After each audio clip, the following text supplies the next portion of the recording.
dominates the market.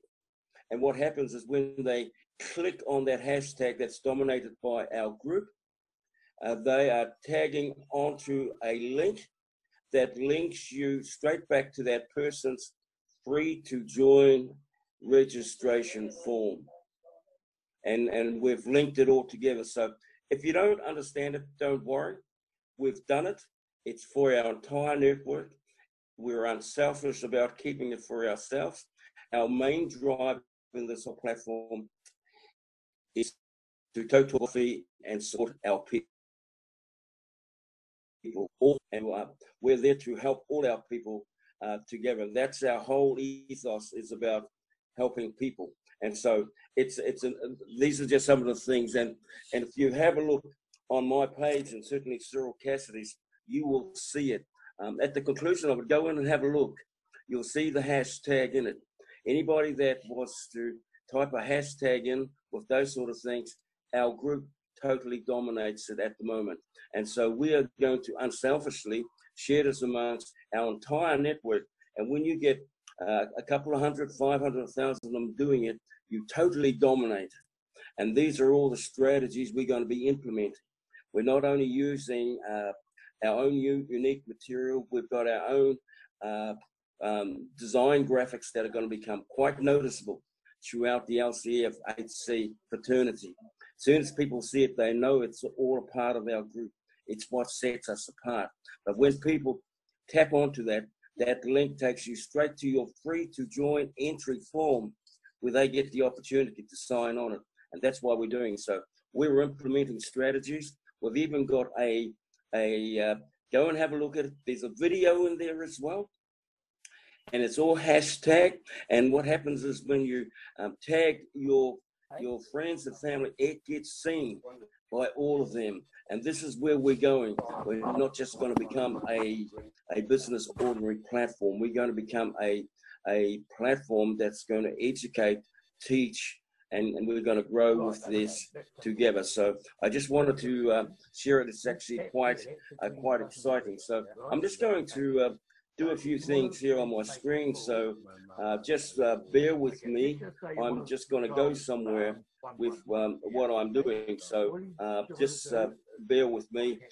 This is a recorded session. So I'm going to start off, and I'm going to tell you a little story and give you an introduction that is simple to follow. And I'm going to use some point of sale now. You'll be able to see it now.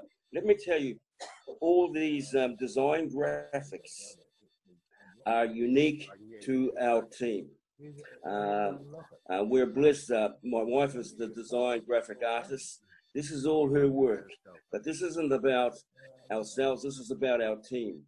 And so our team, within inside our automated system, gets the opportunity to use this, and it's our point of difference. And so we're the only one doing this, and so we're bringing out everything to make it easy for our team. So I want to share about the future of HC, and this is what you see on board is the Feng Huan coin, and this is the coin which is our blockchain coin. And come July 1st, this is the coin that will change the landscaping of the industry forever. And so I'm going to share a few more photos here, and so that you get a real visual on the amount of work that has gone into launching this particular product. That there you see on the screen is the Feng Huan coin. That's the blockchain coin. That's the coin that'll change the landscaping on the cryptocurrency forever. This is the coin that will be presented to the rest of the world. And to be quite honest, this is our coin, and this is our answer to the Bitcoin. This is our blockchain coin. And when I share with you about the blockchain coin, our blockchain coin is the latest. It's the latest version of blockchain, and it's a version 3.0. The versions of blockchains around the world vary between 1.5 1.8 and 2.1. The version 3.0 is China. China are the leaders of its blockchain coin. Now, for many of you who are relatively new, you may not fully understand what this blockchain is. I'm going to share it with you. The blockchain is the technology behind the coin that allows you to do a transaction, what we call peer-to-peer, without any intermediaries or fees added to it. Now, there's a bit of feedback coming in. So, Cyril, can you just check for me, please, bro, just to those there that need to mute out their screen, because there's a bit of feedback coming through. But yes, it's Mike. Mike, can you mute your microphone, please? Okay. I'm just going to carry on. So, I just want to share a little bit about where we actually are going with regards to this. So, I'm just going to share a few things, and just to give you a sort of a view as to the things that separate us. This is the design graphic that we create a number of design graphics for all our automated members, and you all get one for those that are part of it. Now, let me share with this. To have an automated system, if I was to just call it rounded off, it costs 29, let's say rounded off $30, 27 in Australia, 29 in New Zealand. But these sort of things are the sort of things that set us apart as a visual. But we're going to, not on this, but I'm going to put it inside our groups, as we're going to show you how you can use graphic art like that and link your free to join registration form directly with that. And that gets seen by all the people that are on your Facebook. And you get the opportunity to do it. And we will teach you and show you. And better than that, we will implement it and show you how that is done. And that's the point of difference. That's the value we are looking at bringing to the table to all of our members. So I just wanted to show a few more things, and then I want to get into the business side and just explain to you exactly what this business. Now, I'm going to share this part here, and because at the end of the day, this is what we are all about, people. We are about helping people, identifying the most important thing in the world. It is people, it is people, it is people. What is the most important thing in the world? It is people. Our whole drive is to help our people right across Aotearoa, New Zealand, right across the Pacific, to our brothers there and sisters in the Pacific of the Cook Islands, Samoa, Fiji, Niue, Tahiti, right across. Our whole aim is to reach our people with this particular platform. I'm going to share some reasons why this platform, as I get into it, is something that you want to be a part of. So I'm just going to go through and just share a few more things, and we're going to have a bit of a question and answers towards the end of the session. But I just wanted to really sort of give you a real insight in terms of this particular platform, and I'll share a lot of things about it. And I'll share this one. This one here is our members. This one here is LCFHC Down Under with Cyril Cassidy. We have LCFHC United, which is Phil Tudayas and Tuday, and there's things we can do, and all these things that I'm sharing with you, we do inside our automated tool that we make available for our people to become a part of, because that's where we get to do all our teachings. That's where you get all the things that are done for you, because not everybody is able to, and it's not their fault to fully understand this and to present it to the people and things like that. So the whole basis of this is designed to make it easy, so that when your families get the opportunity to have a look at it, all they've got to do is push the button, have a listen to the presentation. This is what you do, how it is done, and here's the form to sign.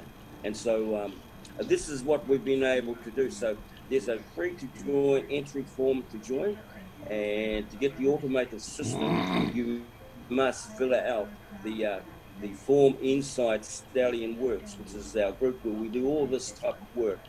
This is my wife's page, and when you fill that out, it shows up in her system that you have filled it out, and she's able to link all these things and create your own personal group page and things like that.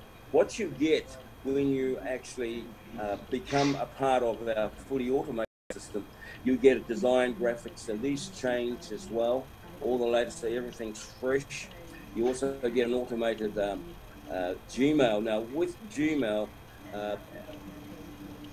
we were doing it ourselves and creating it here, but Google made some security changes. And so now we have to ask the people to set up their own Gmail.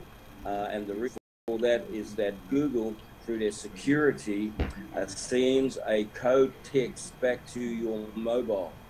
And so that's why. So for a change, this isn't a video with a policy announcement or a launch date. This is a video just to say thank you. And those first 2 weeks of my leadership, thousands of people joined us to be volunteers. For your group, even more people reached into their back pocket to we have contribute to our Phil campaign. in Northern And in those Territory, first weeks of my the likes leadership, of that was one Cyril of the in things that gave me the Melbourne, most Sandy motivation. and So from the Rahani bottom in of my Sydney, heart, thank you. myself Since then, in we've been able Queensland, to film our and we've got a campaign wide ads coverage, again, so that will help redesign our you do hoarding, it. Our job is reset our to entire help you to campaign, get and it it has done. been thanks And to you. so But what look, if you happens is missed out on the opportunity to sign up in those first couple of weeks, we'd still love you to join us. Gmail, Sign up on our what you do webpage. then after Come and that join our is movement. you Together, send let's us the do this. details back here, and then when we receive the details, my wife, what we do is they set up your whole page, they link up your Gmail, and they link up also an Excel spreadsheet, which is a sheet that keeps updating with the people that register and sign into your business. It's all done for you automatically. And plus, we put inside that group a page with all the links, all the video tutorials. If you want to listen to this and that, just push the button and it's all done for you. And this is what we've been able to do. We are the only group in LCFHC that are doing it, and now we're starting to leverage ourselves and build a solid foundation. So it's quite an exciting time. But without further ado, I'm just going to get straight into the business end and bring some understanding to it. So I'm going to start right from the very beginning. Is that let me just tell a little story first. I first saw this program, both Cyril and I would be probably maybe going on 5 months ago, and as a result, we've followed the whole journey of LCF from then right up to now, and we can conclusively say to everybody that the company has ticked all the boxes in regarding to what they said they would do according to their itinerary time frame. And it's been a journey of ticking boxes. The biggest tick of the box came about 2 weeks ago when LCFHC A12 launched their global summit meeting in Sanya. What happened was they flew in all the global business owners into Sanya, who are all the major shopping outlets of the big brands around the world. They got flown in. And to understand this business model there is 5 aspects, and it can be quite in depth. I'm not going to go into all the aspects of this. I will do it, however, in a second one. But I want to be able to focus today on getting the basics right. And so in order to get the basics right, to become actively involved in this program, people, is you've got to be registered, and so what we've done is we've actually created our own portal on how people can register online. So you've got to register now. to register, it's free to join. And it's free to join anybody from now to the end of June to participate. It's free to join. Now, on top of that, we have what is known as a recruitment bonus. Now, the recruitment bonus is every person that you join for free and registers on this platform, you as the person that's interested, you will be rewarded or compensated $100 for every person that you introduce, right? And this is a recruitment bonus all the way to the end of June. Now, I encourage people to really get serious about this, because between now and the end of June is your blueprint to financial success or financial freedom, because you have the opportunity to leverage and make the best of this free to join opportunity, because after July the 1st, it's a user pays to become involved in this, and the only way you can get involved in this is it's going to cost you to register, and in order to register, you can only become involved in this through someone who's already on the program. So you got to be sponsored into it. And if the question is going to ask is, how much is it going to cost to register? There will be what we call packages. You will have the opportunity to purchase packages of the Yuan coin to be able to participate in this. But I will go into that a little bit further. So let me just get back to, for every person that you introduce for free up until the end of June, that's $100. Let me make that into New Zealand dollars. That's 144 New Zealand dollars for every person that you introduce to this program that registers. That's what you will get paid. And that converts into Australian dollars, 137 AUD. Now, let me go back one more step. When you actually register and join, what happens is you will receive in your back office at the time of registering, the company will give you $1,380 in your back office. Now, a lot of people in the Western world struggle with this, because they say to themselves, who gives away $1,380 for free on a program that's for free?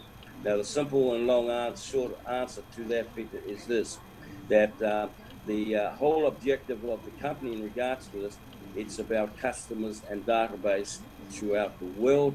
And if you have it in your back office, for those clients that flew into Sanya, the big business companies, by having that in your back office, it allows you to go and shop at all those major shopping brands that we all know around the world. So that's the purpose and reason as to why. So it's free to join. When you join, you get $1,380 in your bank, in your back office.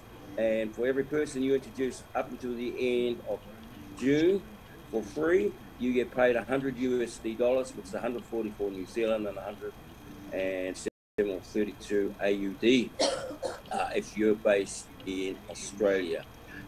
In case we run out of our time in our first 40-minute session, people, if it goes off, what will happen is I would ask that you re-enter through the same link that you came in on, and we'll pick it up in the next session if we go off. So just to give you a few ideas so that you know, so that we've probably got about another 3 or 4 minutes before the first 40-minute session is over. So if it goes off screen, re-enter and push the access link that you came in the first time. So just letting you know before if this blips out, so you can stay with me on that. So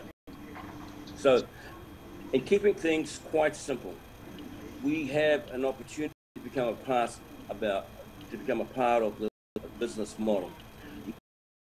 I'm going to make a real suggestion to why this platform will succeed. And people, it's called masses of numbers. everything is relative. China does things on a scale that the world know about, but it plays around in their own mindset. And let me qualify that. The underpinning to this whole business model, and this is a critical information to know, that this LCFHC platform was first created and accepted and approved by its government and also by the A12 LCFHC, is that their major purpose for creating this, and this is what underpins this entire platform, is that their vision is to raise the standard of living of its people in China. Now, if you don't know, China has 2.6 billion people in their country. 2.6 billion. New Zealand might have 7 or 8 million now. Australia's probably got 21, that's 29 million. China has 2.6 billion. Everything's relative. It's called masses of numbers. And this is the same effect that will be when they launch this platform. And their goal is, over the next 3 years, is to raise the living standard of its people, and we're talking 700 million people. 700 million people is their goal, to raise the living standard of the people that are living over the poverty line, and to raise the standard to middle class status. Now, people, right there in that vision is why this will work in the South Pacific amongst our people and our people across the Pacific, New Zealand and Australia and surrounding Asian countries in this neck of the woods. So it's an amazing opportunity, and it's important to understand and know the vision. But I'm going to share everything is relative, and let me share something about Bitcoin. And I'm not here to bag Bitcoin. In fact, I'm here to give them kudos, because Bitcoin became the gateway to the age of cryptocurrency. Now, Bitcoin's been around for years. A system that was introduced by a Japanese gentleman called Nashimoto, and he devised a ledger system of where people could buy goods and trade goods directly with one another without bank fees or anything, charges in the middle, and it became a ledger transaction, and that became the beginning of what is known as the blockchain. But everything is relative, I said. Currently, at the moment, Bitcoin is capped off at around about 21 million coins. That's where they've been capped off at in circulation. They have approximately an estimate 17 million registered members who buy, sell, and trade Bitcoin on their books. 17 million. 21 million circulation of coins. Let's call it 30 rounded off, just for the exercise. It's capped off in circulation over those 8 years. Now, when I say everything is relative, I mean this. The LCFHC platform, what we are involved in, their goal is to have in circulation 300 million coins in circulation, compared to 30 million of Bitcoin over 8 years. And their aim is to have 100 million members compared to 17 million on Bitcoin.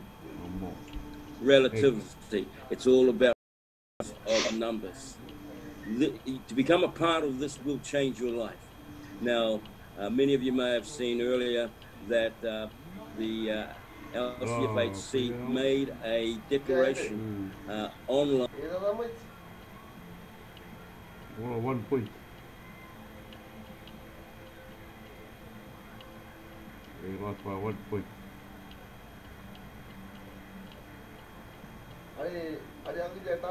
Oh, what about the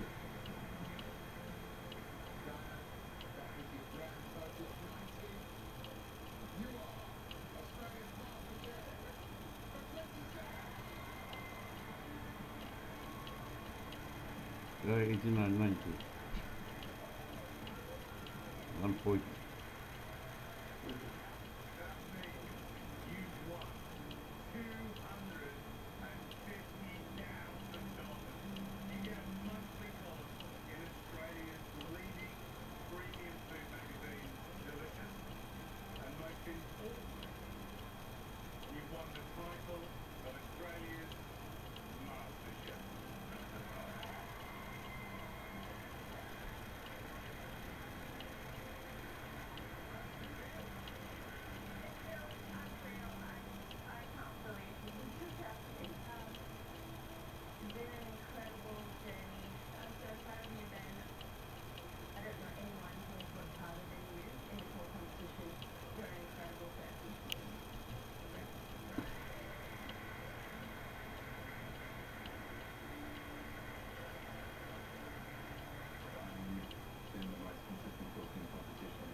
Was running this country at this point.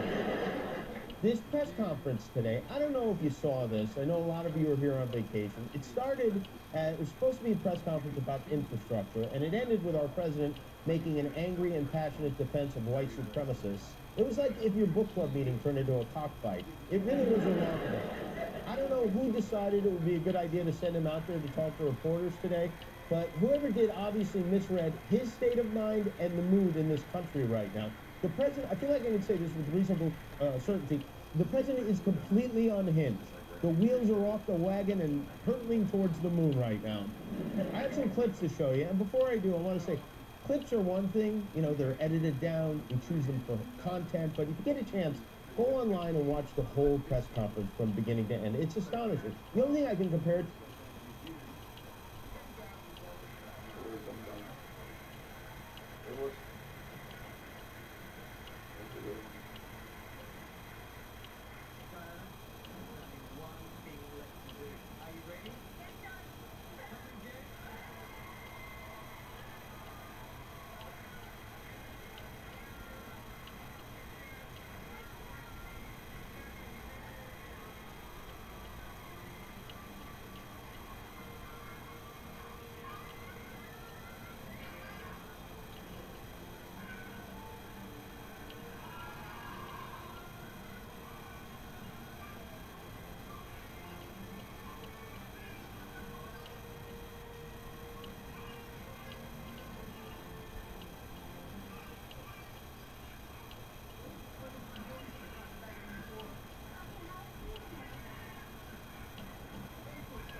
to is, remember when Mike Tyson bit Evander Holyfield's ear off?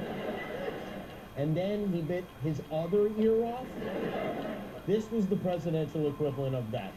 Trump wasn't even scheduled to take questions today. He was supposed to give a brief update on an executive order he signed to boost infrastructure, but reporters wanted to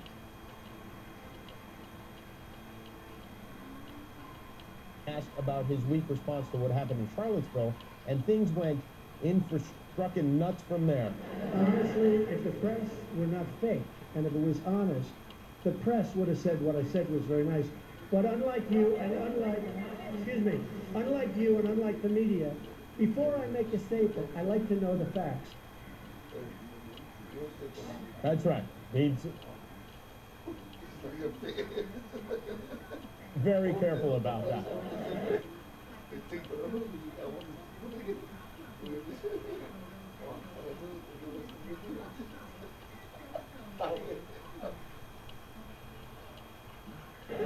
Like the fact that Ted Cruz's father killed JFK and Obama was born in Kenya. He's a stickler for the facts. Okay, so when they got to his statement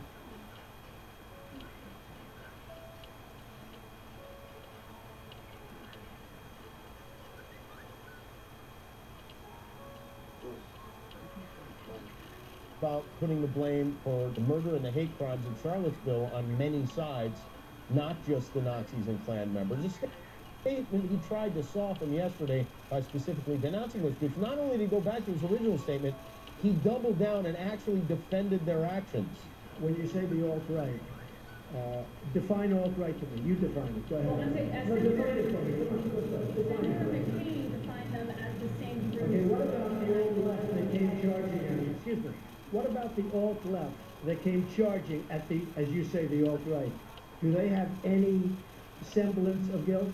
Let me ask you this. What about the fact that they came charging with clubs in their hands, swinging clubs? Do they have any problem? I think they do.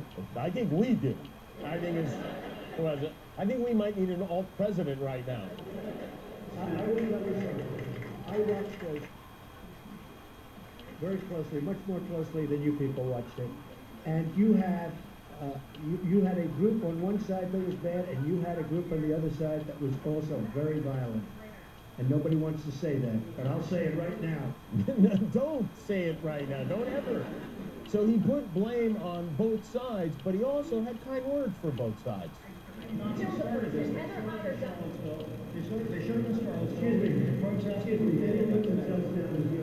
had some very bad people in that group. But you also had people that were very fine people on both sides. Very fine people on both sides. Let's look at some of the very fine people on the Trump side there. This is from the rally on Friday. Yeah. So here's the thing. If you're with a group of people and they're chanting things like Jews will not replace us, and you don't immediately leave that group, you are not a very fine person. And by the way, today, David Duke, who is a very fine former Grand Wizard of the KKK, tweeted, "Thank you, President Trump, for your honesty and courage to tell the truth about Charlottesville." When David Duke thanks you for your honesty and courage, something has gone awry. And then after all this, after 15 straight minutes of unprecedented insanity, and you really should watch the whole thing, our president, as he left the podium, said this. Thank you all very much. Thank you. Thank you. You plan to go to Charlottesville? Good afternoon, and welcome to the lead, and wow, that was something else. Oh, he's still talking. Let's stay listening. It's in Charlottesville, you'll see. Where is it? It is the winery. I mean, I know a lot about Charlottesville. Charlottesville is a great place that's been very badly hurt over the last couple of days. I own actually one of the largest wineries in the United States. It's in Charlottesville. He can't resist the plug. He just can't. My wine is fantastic, especially the white. There were some very fine bottles. This is so crazy. You know, everybody's been asking, you think Trump's going to last 4 years? I'm wondering now if any of us are going to last 4 years. I haven't screamed at my TV this much since McDreamy died, really, is the last time. But the only person who's happy right now is Sean Spicer. He's doing backflips wherever the hell he is. I've been thinking about this, and I want to speak to those of you who voted for Donald Trump. And first of all, I want to say, I get it. I actually do. You were unhappy with the way things were going. You wanted someone to come in and shake things up. You didn't want business as usual. Nothing ever seems to get done. It's always the same. These candidates make a lot of promises. They go nowhere. It happens over and over again. And you're sick of it. And so this guy shows up riding down a golden escalator. He's not part of the political establishment. In fact, he's the opposite of that. He's a billionaire, maybe. He's written books. He's not politically correct. He's not even correct usually. But he talks tough. He wants to drain the swamp. Sometimes he can be funny. He rips into his opponents in a way politicians never do, have never done before. And you thought, you know what? This guy's different, and that's what I want. Different. Let's roll the dice. Let's get him in there. Have him run the country like a business. Cut the dead weight. Toughen everyone up. Let's shake this Etch-a-Sketch hard and start over. So you vote for him. You pick him over Jeb Bush and Ted Cruz and John Kasich and a dozen other Republicans whose names we forgot. And ultimately, he beats them. He strolls in. He beats all of these guys who've been in politics forever. And then he beats the ultimate political insider, Hillary Clinton, a woman who's been running for office, a woman who ran for president of her mother's uterus in the womb forever. He beats her. Everyone said he couldn't. Everyone said he wouldn't, but he did. And it's exciting because this is your guy. You picked a horse at like 35-1, and somehow it paid off. So now he's the president. And it starts off okay. He meets with President Obama, and they seem to have a nice conversation. Then he moves into the White House. Right off the bat, he's angry at the media for reporting that the crowd at his inauguration was smaller than he thought it was, which was weird, but not important, really. And he claimed it stopped raining when he was speaking at his inaugural address, which everyone could see it was raining, but okay, it was his first week. You give him a break. So he gets in there, hires his daughter, he hires his son-in-law, demands an investigation of voter fraud, even though he won the election. He calls the Prime Minister of Australia and hangs up on him. He won't shake Angela Merkel's hand. He doesn't know Frederick Douglass isn't alive. He claims he can't release his tax returns because they're under audit, then says he's not going to release them at all. He signs a ban on Muslims that he claims isn't a ban on Muslims. He compliments the president of the Philippines for murdering drug addicts. Hours after a terror attack in London, he starts a fight with their mayor. After criticizing Obama for playing golf, he plays golf every weekend. He accidentally shares classified intelligence with the Russians. He tweets a typo at midnight, then wakes up and claims it was a secret message. He praises Jim Comey in October, calls him a coward in June.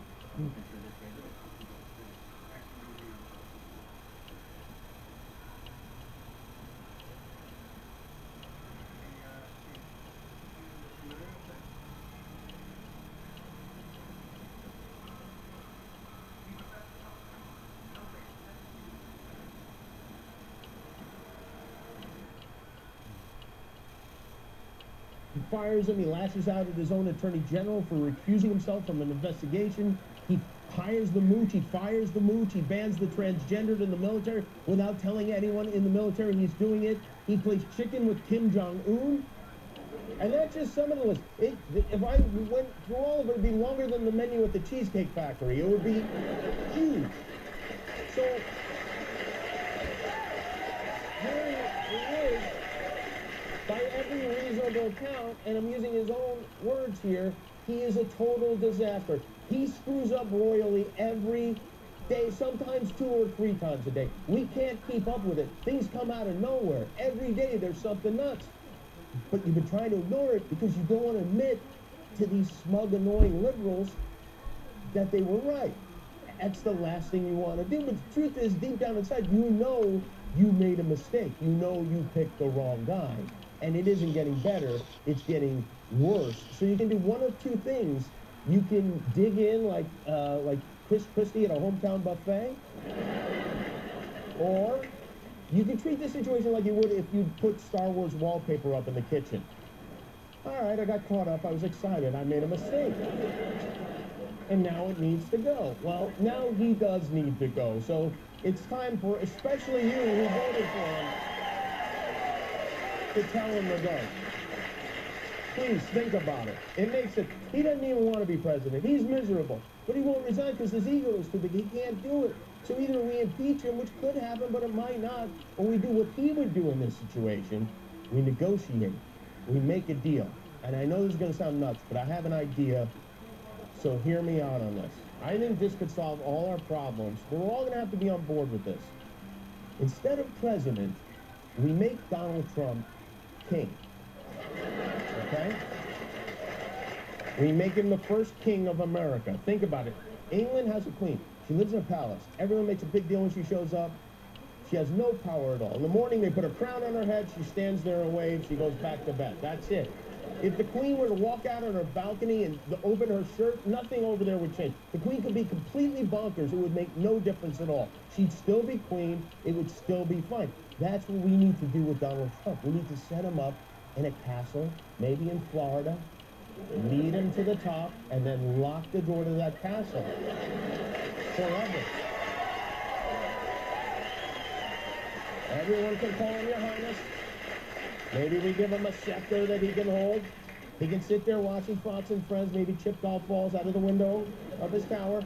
There's no way he turns that deal down. If we tell him he's going to be the king, we got to get creative here, because enough is enough. Desperate times call for desperate measures. And I'm asking you, the people who supported Donald Trump, to step in and help for the good of this country. Mike Pence is ready. He's boring. He's relatively sane. He looks like a neighbor you might borrow a lawnmower from. Let's get him in there before it's too late. Let's make America Great Britain again. A greater division just about than what we have right now. The hatred, the animosity. I will bring people together. I'm going to bring people together. You watch. We're going to bring people together. Well, we are watching. Jimmy Kimmel Live, weeknights at 11:35, 10:35 Central on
guys, it's John Fantasy here, and for those of you who don't know me, over the past 14 to 15 months, myself and my partner have put a lot.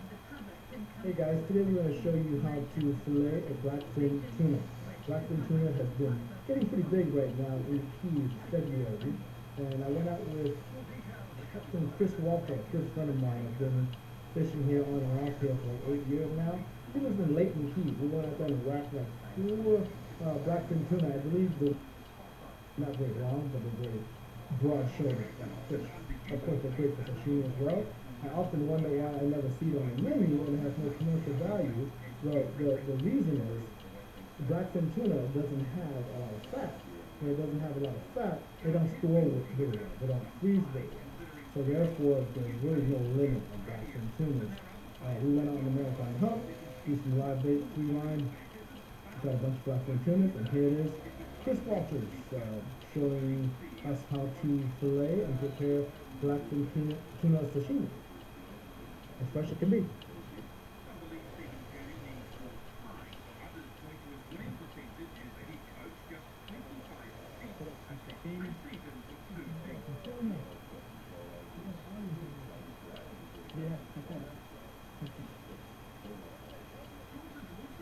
Nice blackfin tuna. Size large.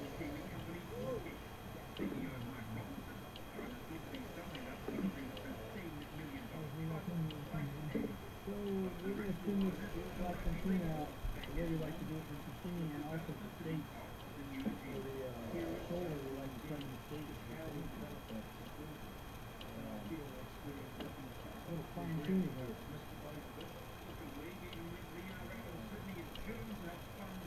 She's been all bled out in ice probably for a few hours and then I thought I was down. We're going to do a nice coat print with some meat and make it firm. This is grade A.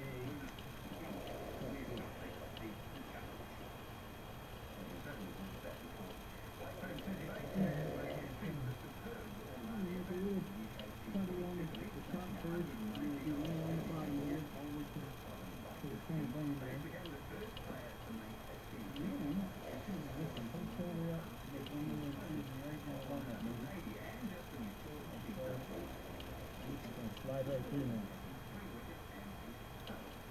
One more up through here and this whole plate is going to pop right off of you.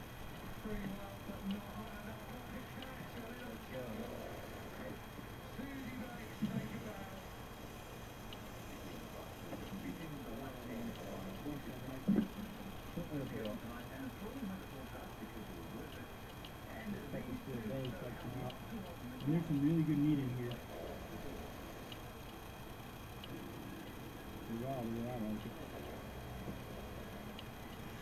In that little belly.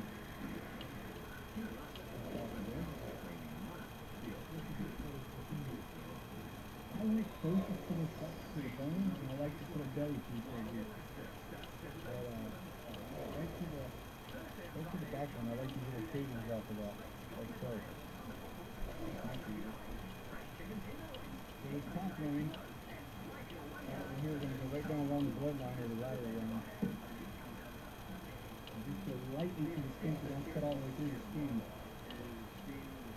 And separate that, and now we'll just do this shaving cut gently along the skin. You want that skin to actually stay right there, and then it's going to come right off of it.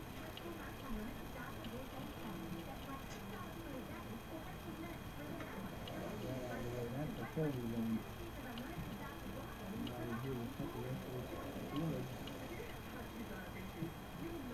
out of here, that's the stuff that kind of tastes bad when you go to eat fish. If it tastes fishy, you just shave that right out of it.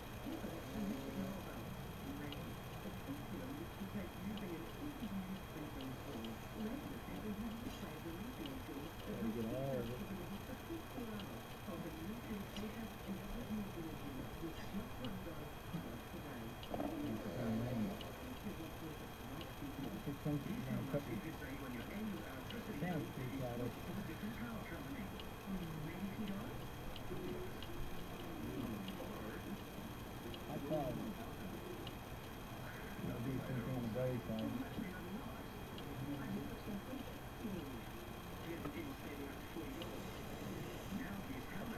fresh water on this tuna either. The fresh water will break down the meat. And, it just tastes good after that. Try to keep it dry, but not really letting the blood sit on it. You're going to go right down that blood line again. Basically save that belly going right off of there as well. I'm almost bending the knife slightly against the table when I do that.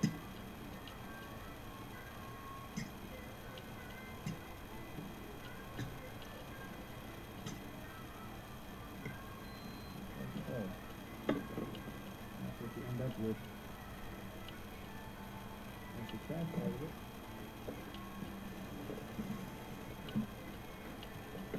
Rinse all that blood just to get it out of the way, and then get back on the meat.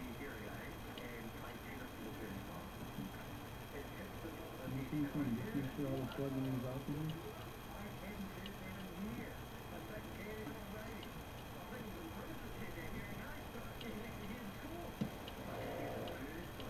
Right here. You can take this little section here, and I love these shavings.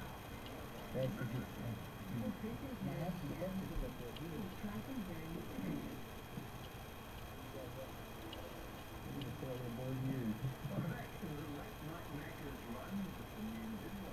Just a little plain, low sodium soy sauce and some salt mix. I love the shavings off of this right here. Put those right in the edge there.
Coming up next, how riding aboard a clubboat will provide a new view of the ocean.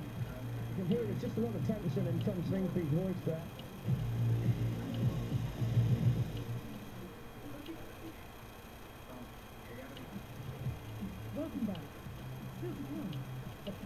Sailing Championships in Germany, and how a new record was set around the Isle of Wight. But first, join us for a ride aboard two of the world's fastest racing machines.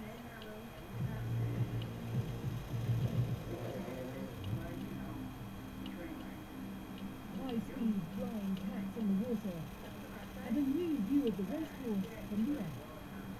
Advanced technology has transformed the America's Cup. But a new virtual reality promises to take viewers even closer to the action in the future.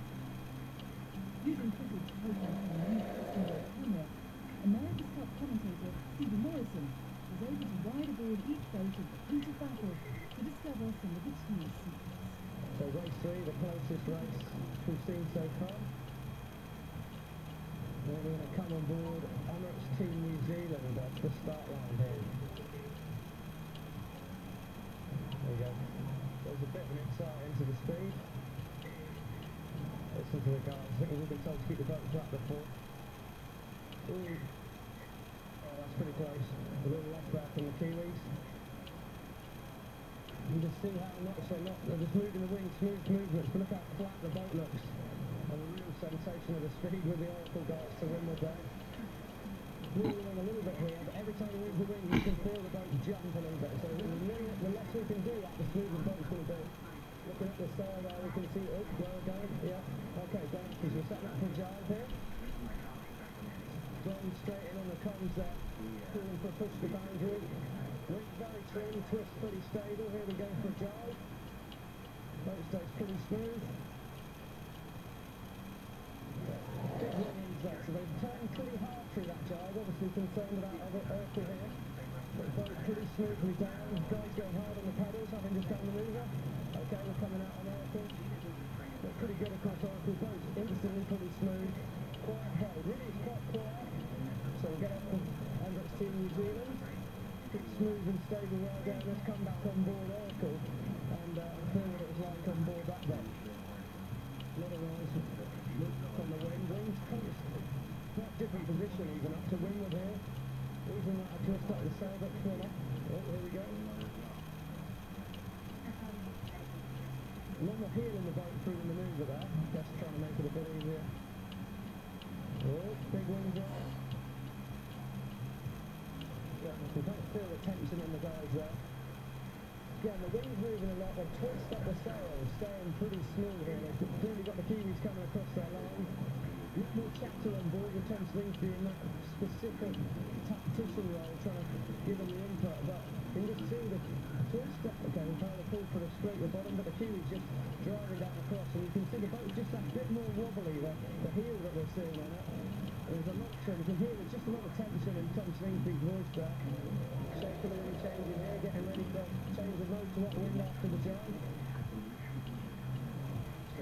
Tricky move, jive, what we call a jive drop, or at the lower mark, but there's nothing to drop on these boats. There we go, Tom Slingsby all the way around the mark. A privilege that could in time become the norm.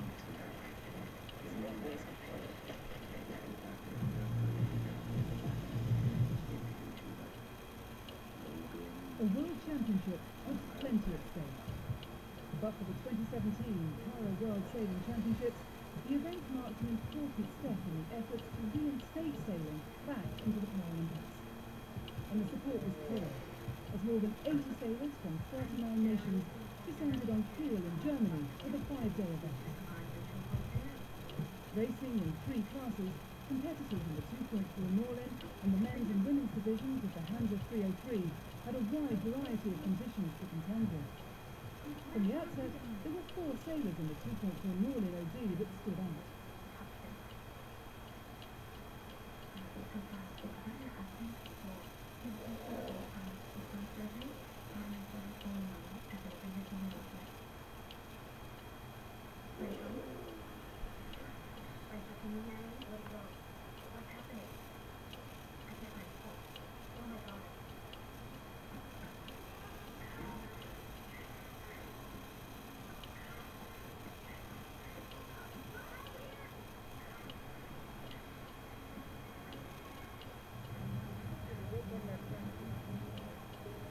the hunt, ABC whalers will keep in touch with their captain and elder at ABC base. The remaining type species ABC base.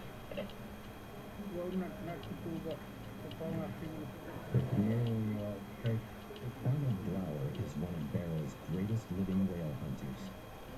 He is also grandfather and father to Gordon, Lewis, and most of the ABC crew. Over the years, he has raised his 17 children and 100 grandchildren to respect and survive this land. Son of a white New England whaler and an Eskimo beauty, Arnold bridges past and present like no one else here. I learned my English formation from my father and Eskimo from my mother. A paratrooper in World War II, he was ordered back from combat to help build the nation's first Arctic research station. After nearly a century connected to this land, the changes he's witnessed are not to be ignored. We haven't seen that old ice, that place where that used to be clearing right on the coastline for hunting. We are informed that within 15 years that Arctic Ocean may not contain too much ice. Without it, I think it would change the hunting a lot. This year as last, the platform consists of dangerous first-year ice, thin, constantly moving and eroded from beneath by shifting ocean currents.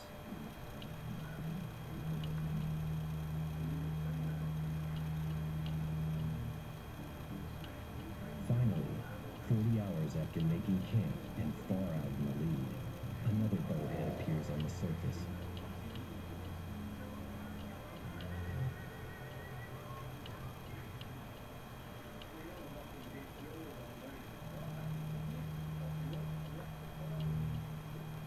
And again, a neighboring crew launches to strike.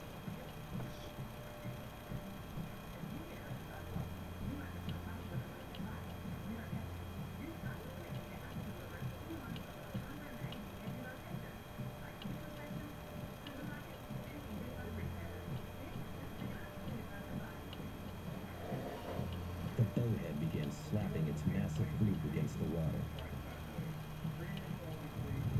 As the umiak closes, the whale's own commotion conceals the sounds of the approaching men. The harpooner rises up, then strikes. A drifting float reveals the path of the whale. It is over quickly. A closer view of the chase reveals the tactics that ensure success and survival. First, paddlers make sure to approach the whale head-on, where it cannot see them. They close to within 5 yards of the blowhole, so the harpooner can drive his harpoon and the attached bang stick straight into the spinal cord. This is the moment of vulnerability. One flick of the fluke could easily crush crew and boat, killing those inside. He rises, strikes, and a float attached to the harpoon is thrown overboard as they quickly paddle out of the danger zone. The float tracks the path of the stricken whale. After moving 10 yards or so, it stops. Proof the bowhead is disabled or dead.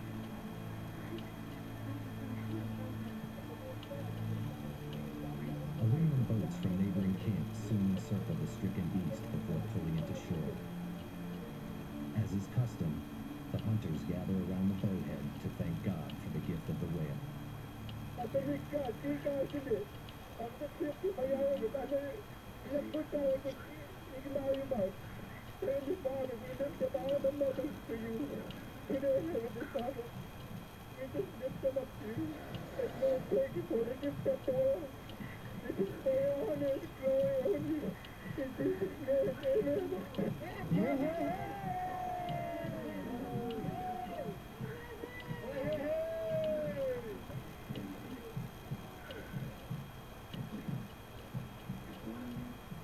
it's very hard to describe to the outside world how we feel and how we are connected to the whale.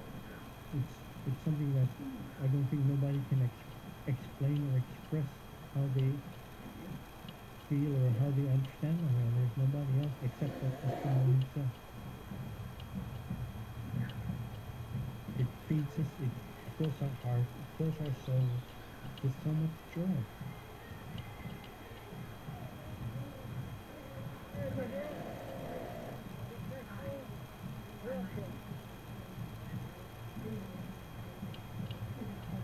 One young boy is given the honor of taking the cruise whale flag to Barrow, where it will fly above the captain's house to announce the kill.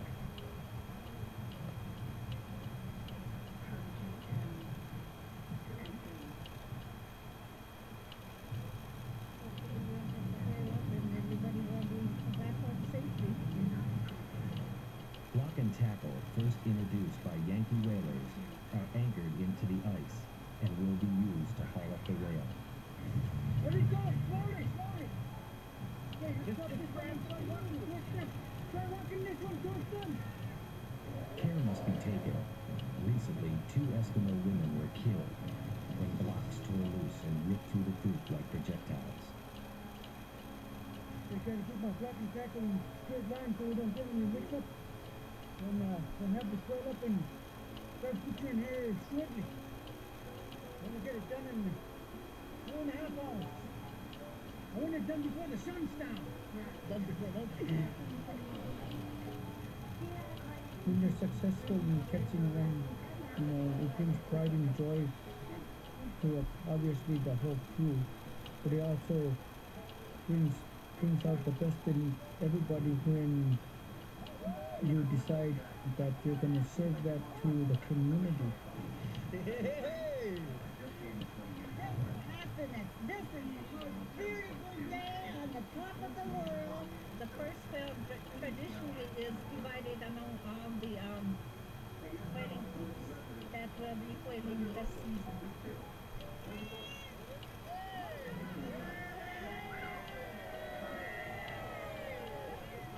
The letter crew who cut the whale divided with all the crews that are down here represented.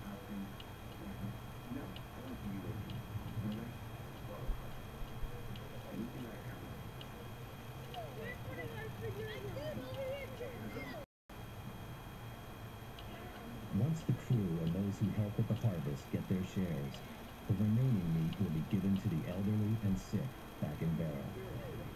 Captain share, the community share, and the rich share too.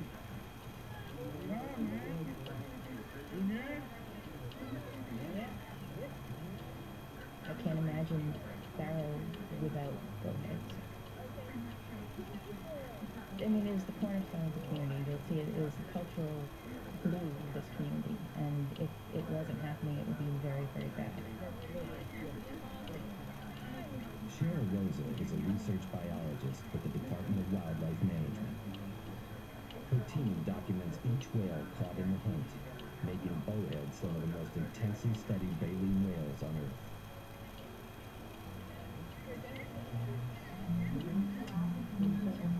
Sorry, pretty soon they're going to start cutting up, so I have to leave before they start cutting. We've got one more girth left to do tonight.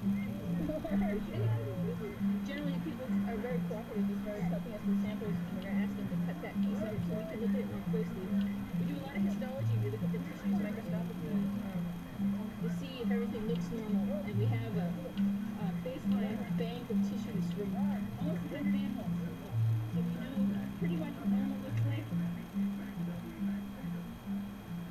Cheryl's team soon makes an intriguing find. This is a healing scar that came from the dorsal region of the whale, and it's obviously a penetrating injury that's healed. I'm going to slice into this, and then we're going to take some samples. Penetration injuries are of great interest. In recent years, harpoons more than a century old have been found in bowhead taken during this hunt. This animal was able to heal from this, which is interesting, but this is all really hard scar tissue down here as well, so whatever it was, went in even deeper. You can see that it's affected even down to here. It could have been from anything from a walrus to an old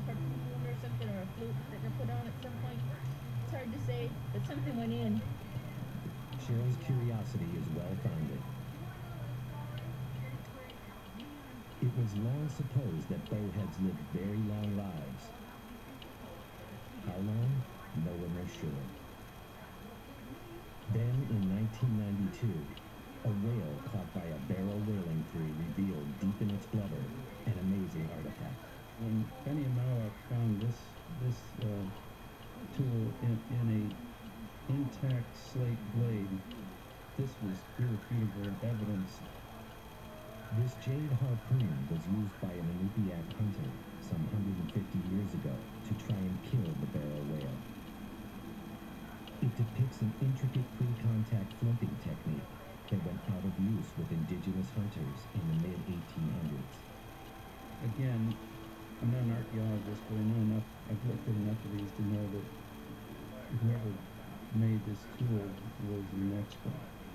In fact, I've seen very few other stone implements quite so perfectly made.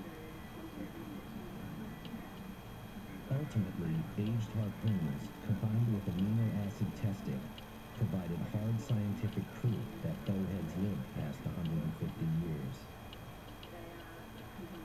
We thought we had something really unique to tell the Inupiaq community, and we said, well, we've always known that bowheads live 2 human lifetimes. It wasn't news to them. Exactly how long bowhead lived remains a mystery, but what is known is that they are likely the oldest living mammals on Earth.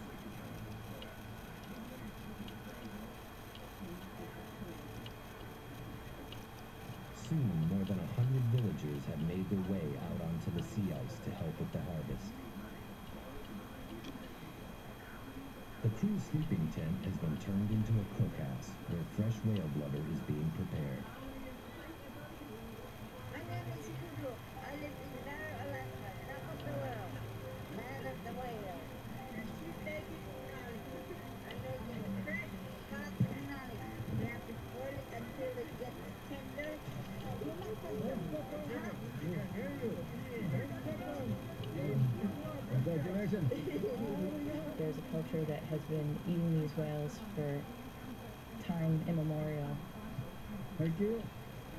They're used to eating them. Their diet and their bodies are used to eating them. These are very healthy foods for them to eat. And when they don't eat these foods, they get sick with things like diabetes and heart disease from eating a typical lower 48 store-bought food. See, unali. It's very good. Very rich, fatty, and creamy. No, it tastes like nothing that I can explain it tasting like. Your knowledge is very good. You should try a little piece. Try a little piece. Try a piece. You'll like it. Unali. Fresh meat, fresh food. Food from God. Praise the Lord.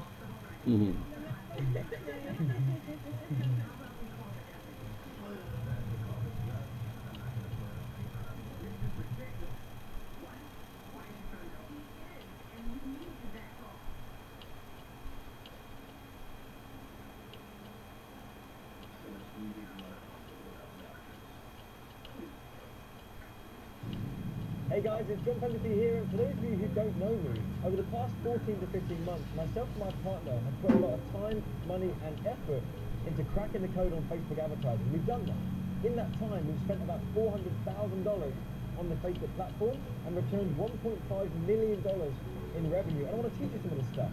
So what I'm going to do is we're going to have a bit of fun together. I'm not going to teach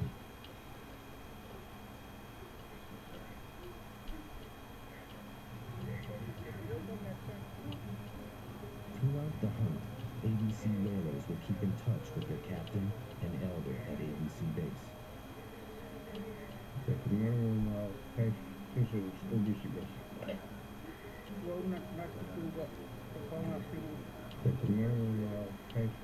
Arnold Brower is one of Barrow's greatest living whale hunters. He is also grandfather and father to Gordon, Lewis, and most of the eight.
ABC whalers will keep in touch with their captain and elder at ABC base.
7,62 калибр, 7,62-54 «Тигр».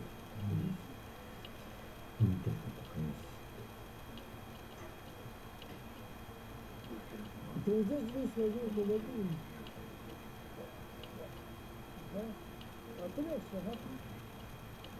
Типа желательно загарпунить первым, потому что голова отдается первому загарпунившему, а эта голова идет на землю. Кормится для собак.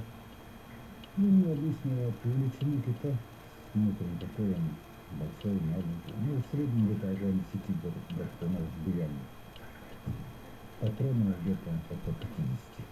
Ну, чуть меньше, чуть больше. У них есть, но они каждый по-своему думают. Как и люди, все разные типы. Там мои попадают. Бывают хитрые, бывают злые, бывают спокойные, добрые. Бывают вкусные, бывают невкусные.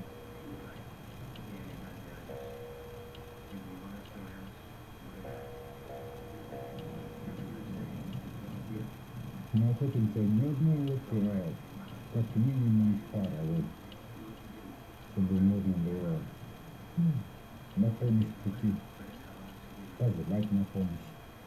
Вот. А если одного, то, ну, как считаю, опасно.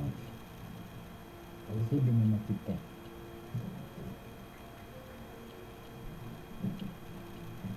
Последнее время.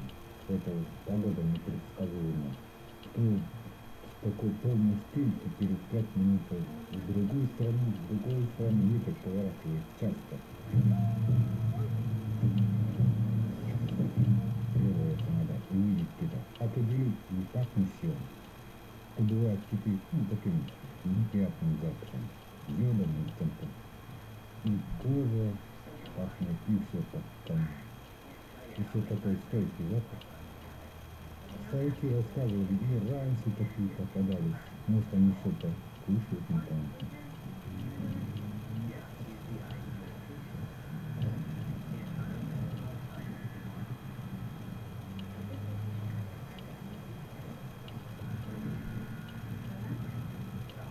Ну, это такие киты, которые вообще не пускают фонтан, а одним носиком выныривают.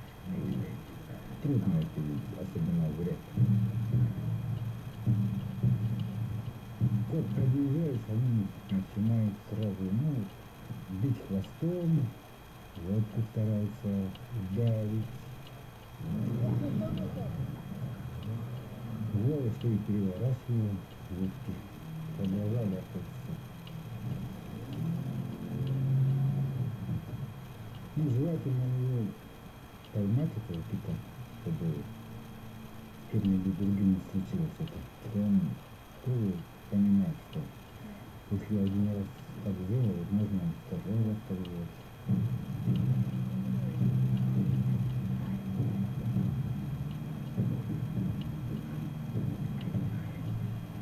Бывает целыми сутками в море.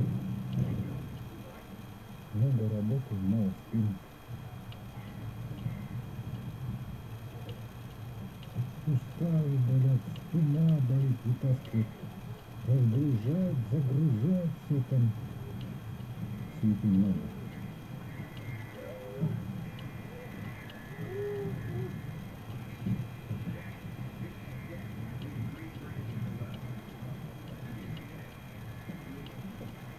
Мы знаем, что наша профессия востребована.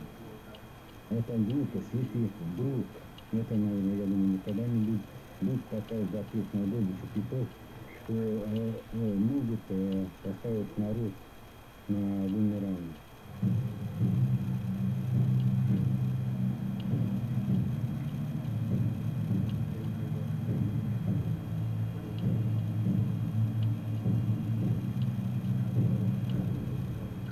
Деревья не растут, яблоки не растут, и это наша жизнь, чтобы ходить на охоту.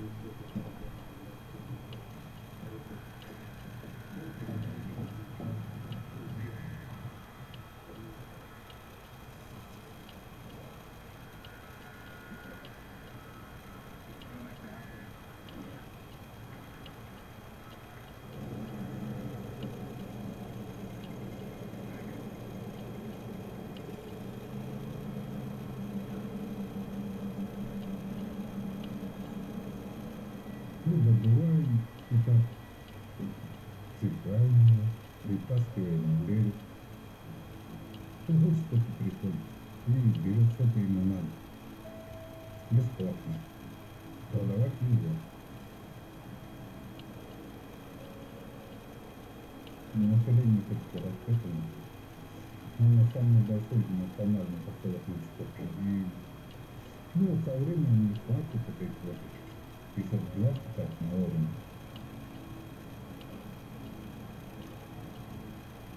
Без этого мы никак не выживаем, мы чувствуем, питаемся.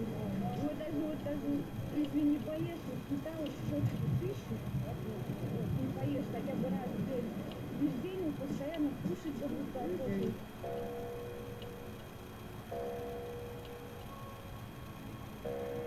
Приходит радость, как будто когда моржи идут, и когда приходят киты, тоже радость. Обряды их проводим. Когда обряды делаем, море отдаем кости, только себе. Чайки питаются тоже. Уносят подальше, там медведи эти тоже питаются. Кого-то не будет, например, медведя не будет, то другого зверя не будет. А если другого зверя, и вот по ступенькам идет все на море и на суше тоже так же.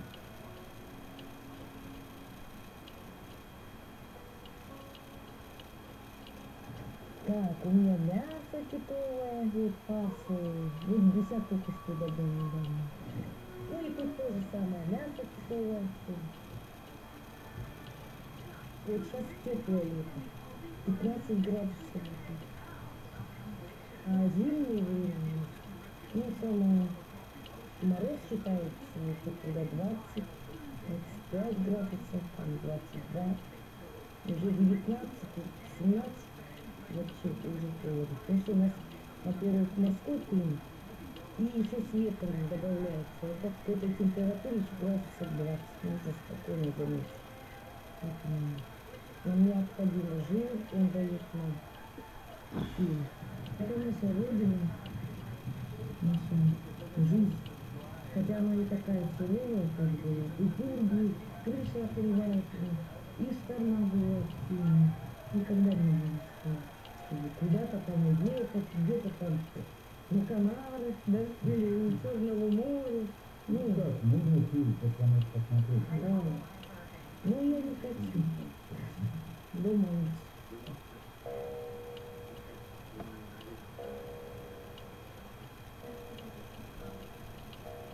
Вот это папа показывает фотки, что он смотрит, когда моржата, какие-то. Я даже видела, как моржат много добыл, и там были беременные.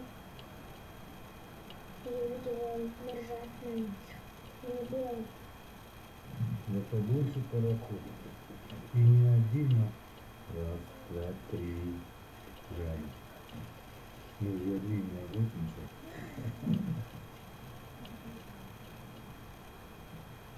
Мы кита увидели, подъехали к нему, а он взял и к нам возле большой лодки умер. И головой стукнул в нос лодки. Гарпунер у него улетел туда, в бок, сзади. А потом задний ласт, и он резко вперед лодку дал. И я назад вылетел. Вместе с румпелем этим железным. Ну, я ее выкинул, что не надо меня отдать. Каждый раз, когда приезжают наши охотники, вот, каждый раз утром обязательно помолиться. И, конечно, переживаю, приедет, не приедет. Но тоже я думаю, что каждая жена охотник.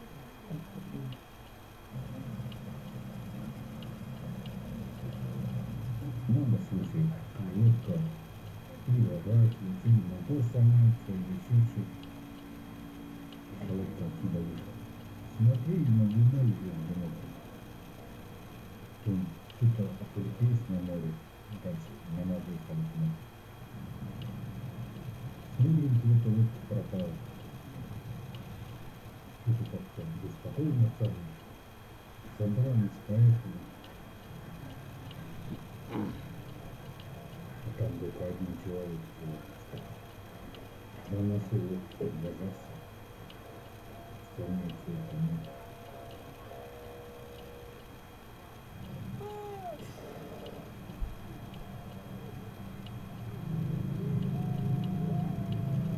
Так, вот часто женщины, мужчины.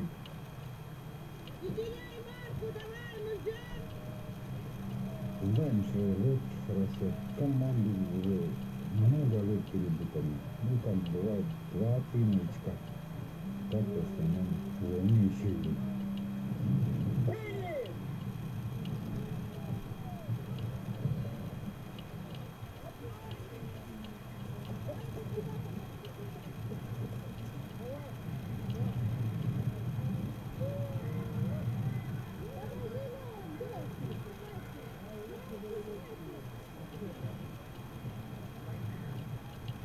Да, миллионочки, да, обязательно.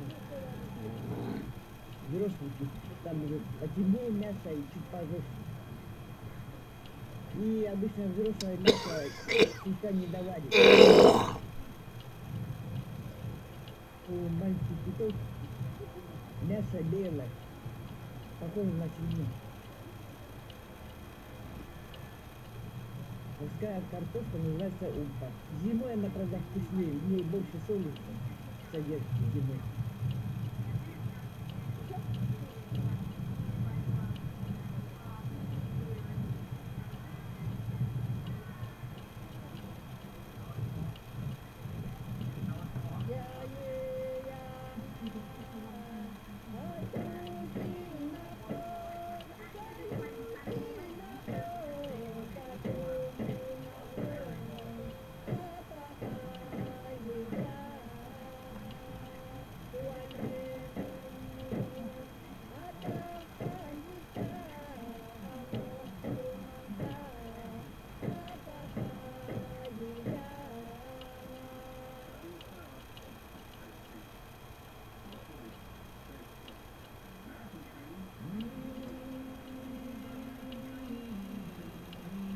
Я охотник.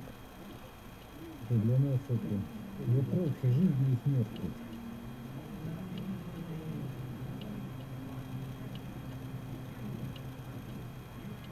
Для нас море все, и мясо, и киты, особенно ножи. И мертво, само собой, рассказ. Потому что мы не можем без этого.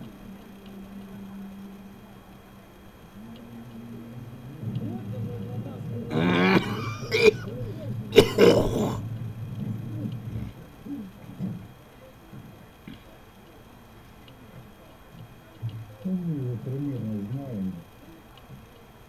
Все эти тонкости охоты. Главное, чтобы было на кого опереться.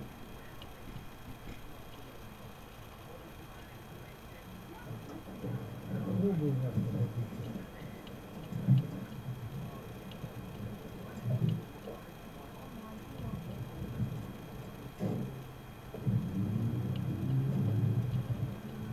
Он не подпускает так близко, чтобы на бросок гарпуна.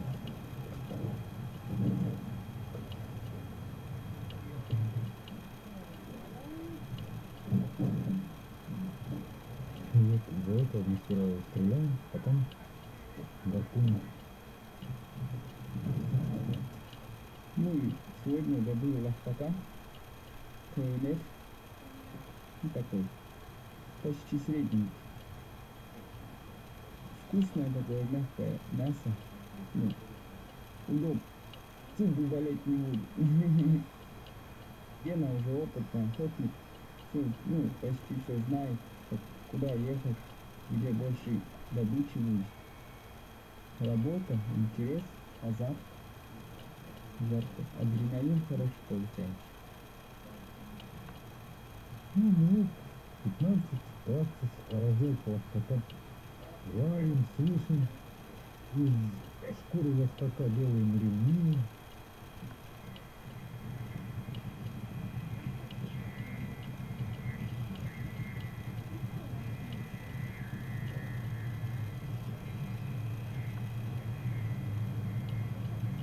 Каждый год мы сюда приезжаем числа так 15-17 июня для сбора яиц. И кайры, и чаек, и бакланов. Ну, вроде бы как пожирнее, повкуснее вроде. Размером, конечно, больше, чем куриные. А я салат сидит, жарко. Мы постоянно его опускаем вниз. Ну, это очень опасно. Бывает, что медведи сюда подходят и падают оттуда, разбиваются. Обычно целая бригада собирает. Пускаем человека на веревке, ведром и пускаем его, он набирает, обнимаем, страхуем.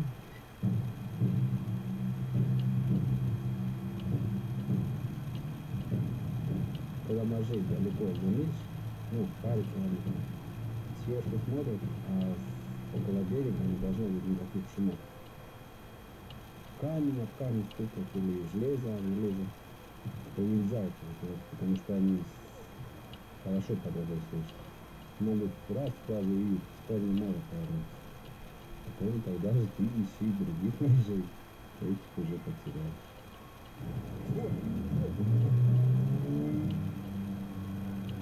Там в любой стороне вынесут. Либо там, либо все сзади. И вот все лодки там вперед разбегаются. Если кто-то лодки ближе, то может они закопают. Сегодня нам повезет. Завтра может нам не повезти, другим повезет.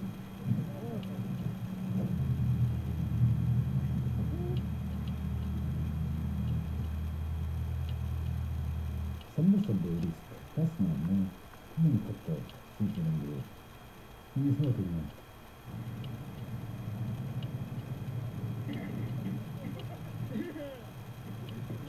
Моржи вымерли близко возле лодки, и собака прыгнула на моржа и схватила его за усы. И как моржи нырнули, вынырнули, а она держится и все. Потом отпустилась. Бывает. Сырная кукушка и давай, как и называть. Разного цвета, разного характера. Ну, подбирается, конечно, чтобы шерсть хорошая была, ноги крепкие. Для сыра это самый надежный способ передвижения. Мы в основном охотимся на кромку ездим, замерзши за лошаком. Вот они на кромке незаменимый трактор. Они всегда найдут дорогу домой, не потеряются, видят вовремя, если хороший воздух, тонкий лед, спасут тебя, если что. Я с собаками тянул, но они меня вытаскивают. Самым командой. Справа, конечно, те, подсковки идут. Налево, так. Стоп, я. Лодки тащим на собаках. И кита вытаскиваем, тоже собаки помогают. Моржей вытаскиваем. Сейчас моржей не добиваем, будем скоро заготавливать уже ямы варить специальные, няземые для питания и для собак. Рулеты делаем, и потом можно спустить ее вниз в летний. Если есть холодильник, только все равно морозильную камеру ты не набьешь много. Конечно, они готовились постоянно. Большие запасы делают. Долго может стоять. Сами заготовили для себя мешки и сюда завозки забрали, чтобы еще можно оставить.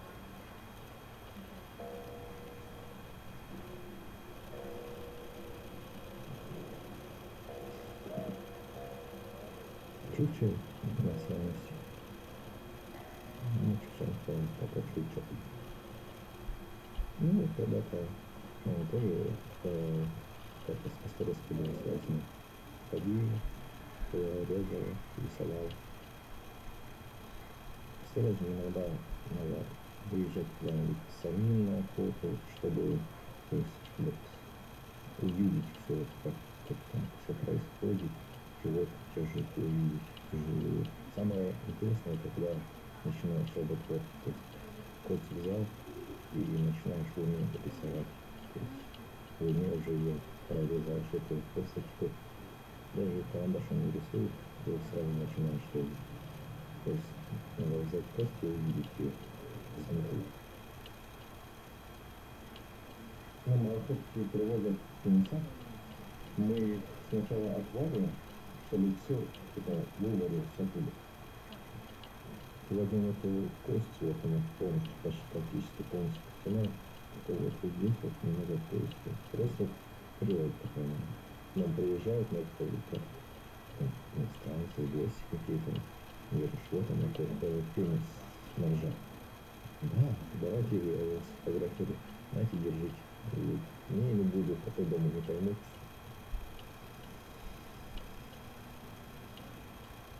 То, что сделаешь своими руками, ты видишь, что это красиво. И как-то продавать даже не хочется.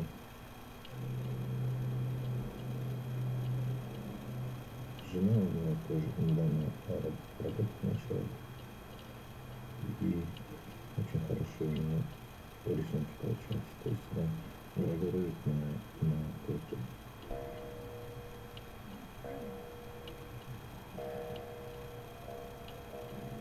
Что-то я не говорю, кстати. Еще один. Ну, все так. У меня отец был еще гравер. Он гравировал, вырезал. Даже у меня ваши кисточки остались. Вот им я работаю. Потом просто Дима позвал попробовать. Если понравится, говорит, будешь работать.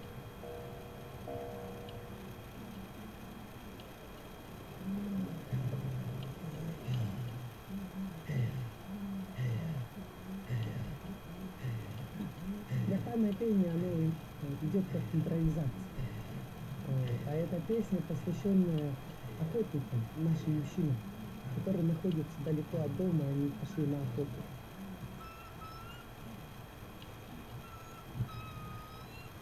Мы не говорим, что мы убиваем, мы говорим, мы берем, или природа нам дала. Дарвин сказал, что человек произошел от обезьяны, а мы чукчи от кита. Чукчи — это сигурайцы, по-тибетски, настоящие люди. Народ, который умеет слушать и прислушаться к природе, и не только, и к остальным людям. Допустим, в моем языке даже нету ругательств слов. Вообще. Самое такое плохое, можно сказать, на человека, когда ты сердишься, и нам не сам. Ну как, ты что-то плохо сделал, но еще не сказала, что ты плохой человек.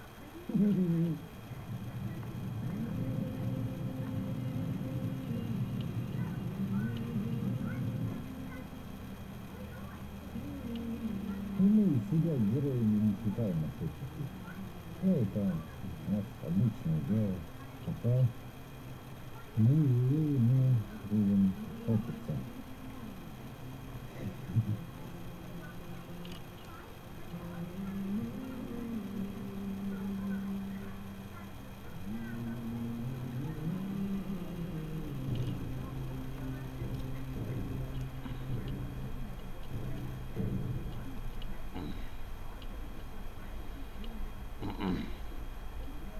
Choose a rum, choose Karuba rum. Done.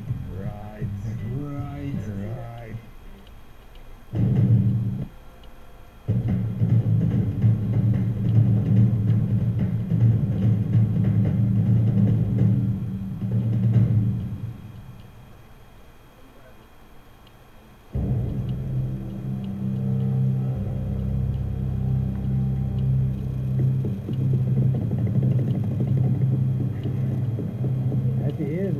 Open videolla ja opetusta vastaan oli.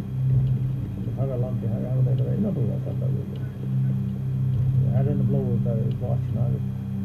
Här så det blåa självskåpen.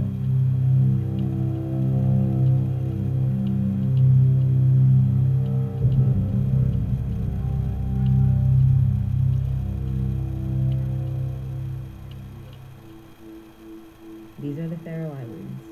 a small archipelago in the North Atlantic. This autonomous country in the Kingdom of Denmark has stark fjords, a population of only 50,000, and centuries of history. There is little agriculture here, so the Faroese have always relied on the ocean to survive. Yet one of their oldest traditions has attracted criticism from many around the world.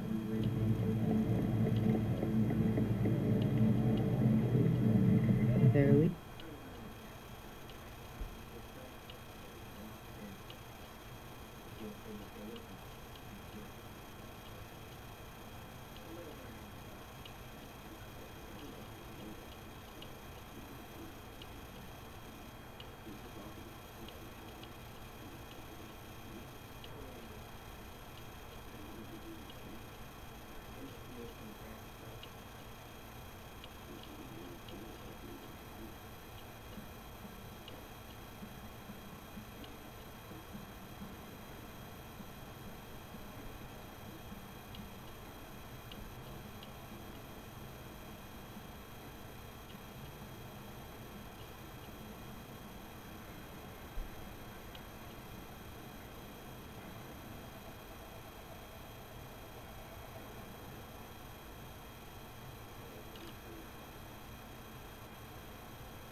Police call it the Grin, a pilot whale slaughter that usually takes place in the summer that has no set date or set season.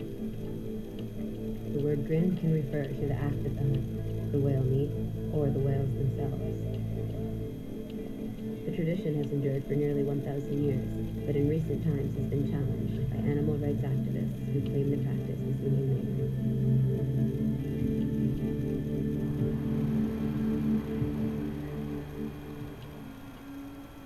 A Grin can happen at any moment. So far this summer, there hasn't been a Grin. I'm Martin. I live here in Antwerp. Practically all the fish we eat, I fish myself. Well, the Grins, it's a tradition that I don't want to die. Faroe's survival has relied on whales. Whale hunting in the Faroes is very old. There's not much else here, as you can see. There are no forests, not much of wildlife. Well, we only have sheep. And otherwise, we have to rely on the sea. Whatever the sea can bring us. Fish, and whales. It's not just for tradition or for show or whatever, or for our own pleasure. It is for food. That's the reason we do it. Many Faroese across the islands proudly defend the tradition. I was 14 years old the first time I killed a whale. And I was taught by an old baker in my village. He said to me, "Hockney, you come here, I'll teach you how to cut the throat of a whale." And I was quite good at it, actually. It's always been in the Faroe Islands like that. The ability to hunt has been passed from one generation to another, but that is not the same anymore. The world is going through an urbanization, and we are also a part of that urbanization and the values imposed on us. It makes me feel a little bit sad, actually. It really does.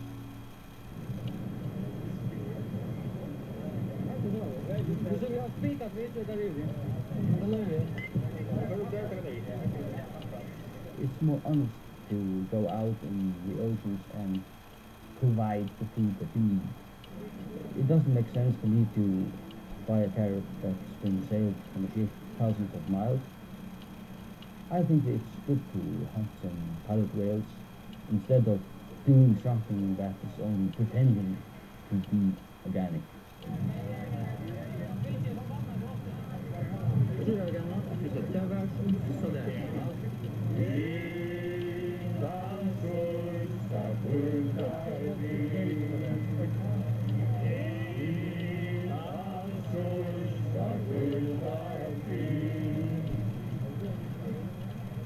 The Grin is barbaric. It's beyond barbaric when you kill an entire group, an entire family of highly sentient and conscious beings.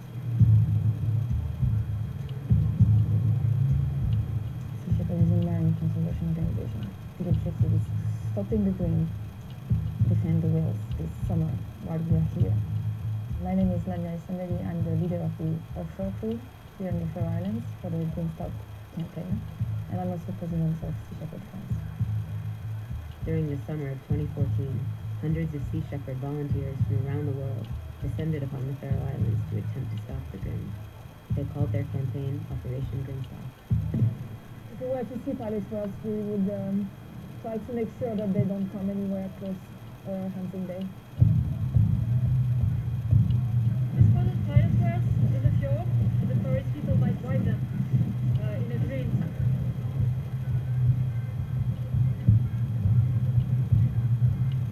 Sea Shepherd tries to drive the whales back out to the open sea. Many people here tell us that this is not the main threat on pilot whales, and it's true. Pollution, overfishing, global warming, these factors kill much more whales than the Grin itself.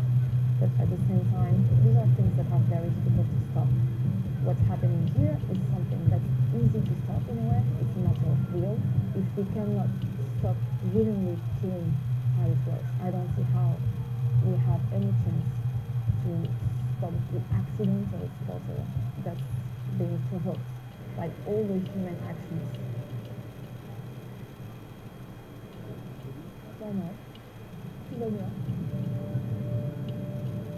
My worst fear is that it will happen while we're here. I want them to see the stick on the wings before they do.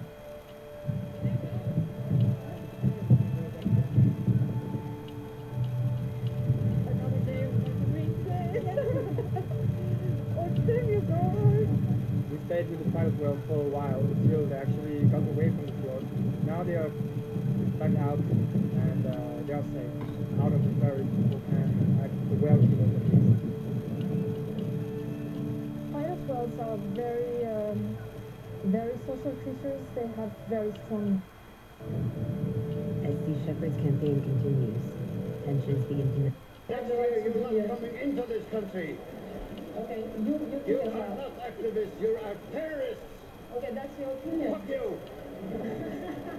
Thank you. I don't think you're doing any. You're not doing any good thing. You have no right to be here.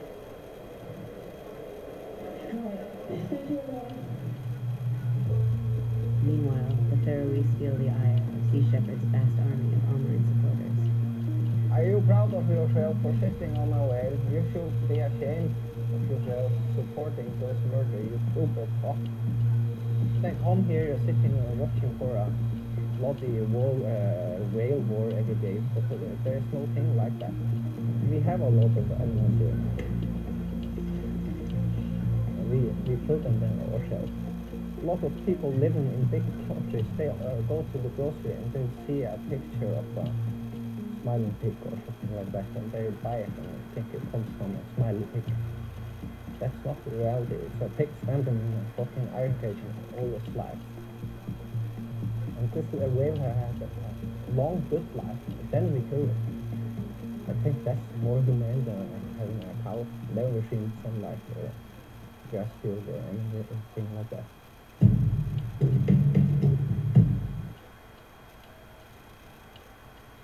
Choose a rum, choose Koruba rum. Done. Right.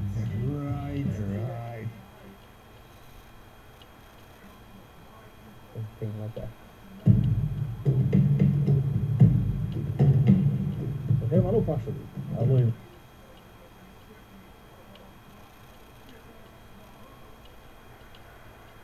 Sustainability of the grin, and don't hunt every cod they see. Ofta det kan bli runt in och så blir det centar sätter av det. Det är mest där. Det är Wissenbell i kamen där. Så man kan bygga där i kväll och sjunga hem och så vidare. The Faroese have kept detailed records of the grin for as long as it's been done. It's the oldest unbroken hunting statistic of any wild animal.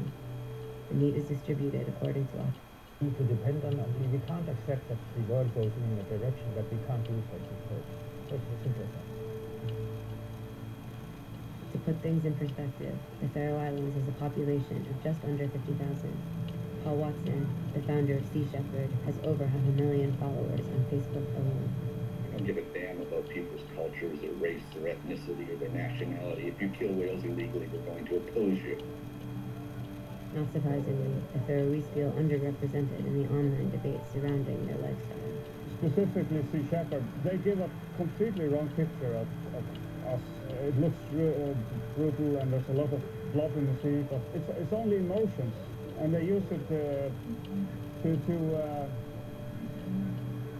to gather money. They can throw that around. They always throw that. The new trend is buy local, eat local. We hunt it local and eat local foods. That must be very close to perfect, I guess.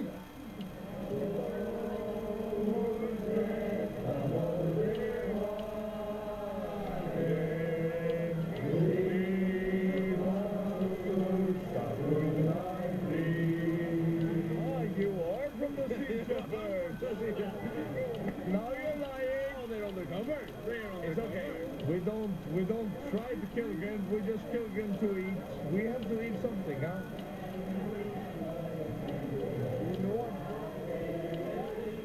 As the Faroese wait patiently for a grin, Sea Shepherd keeps a vigilant watch for whales.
I am willing to dive to the whale or a dolphin, sea turtle. You've been out here today?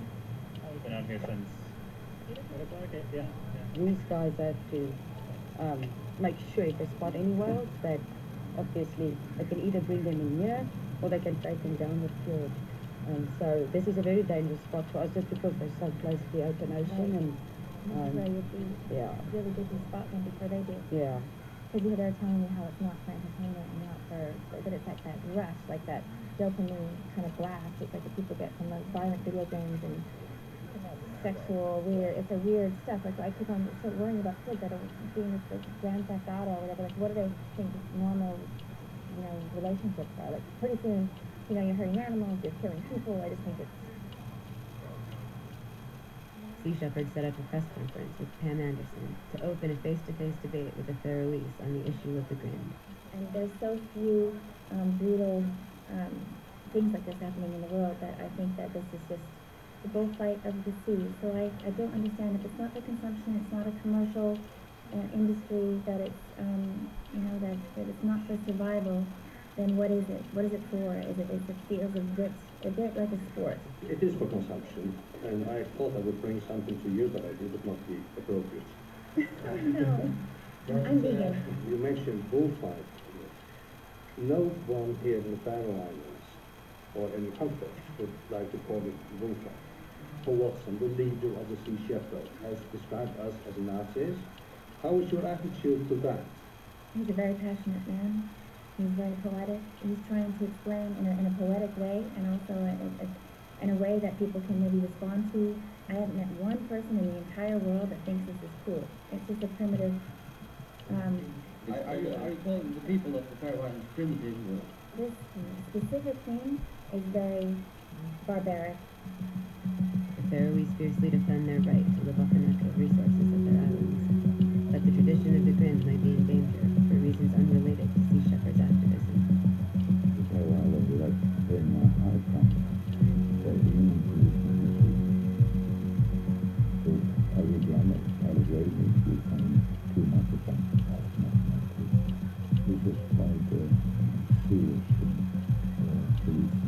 Dr. Palvai has conducted a study on the Faroese population, examining subjects from birth to determine effects of mercury from eating Grin.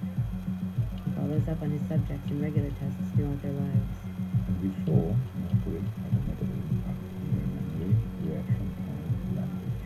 So we made the recommendation to stop eating probably meat and like that. Also has been a subject in Dr. Vai's study since before she was born. She is of the Faroese minority who believes the Grin should end due solely to health concerns. I don't eat well myself, and my mercury levels were like really low because I haven't eaten it.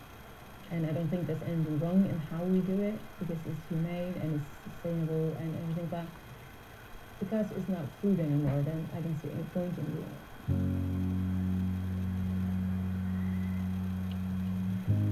This black part here, this is the meat. Well, the blubber almost doesn't freeze, so you can take it out of the freezer straight away, and it's edible.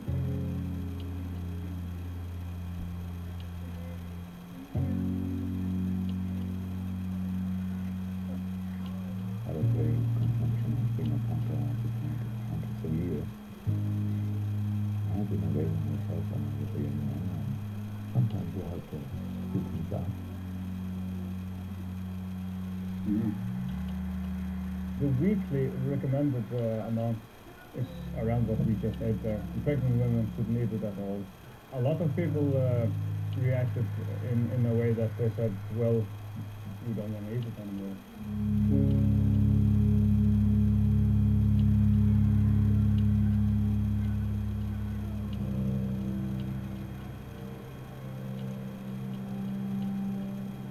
After a long summer of anticipation, whales are finally spotted near the southern island of Santo.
As I turned into the bay, I'm here to save the whales, but at the moment the Navy boat arrived, and they arrived at full speed behind us, went at full speed trying to get away, but they eventually managed to arrest us.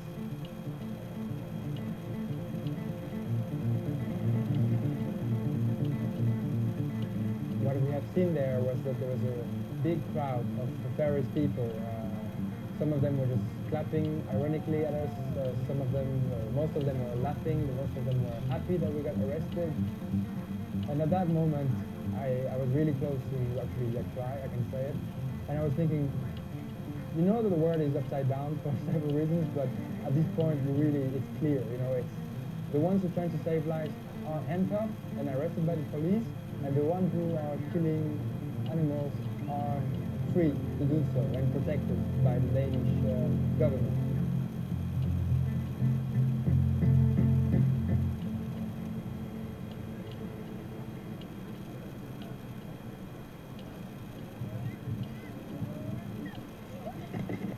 After the whales are pulled to shore, the community comes together to divide the harvest.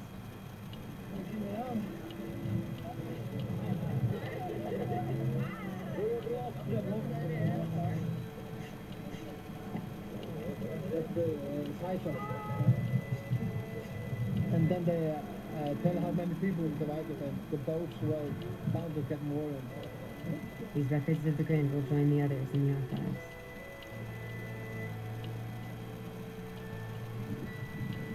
The whales are brought into the warehouse, where they are gutted and cleaned.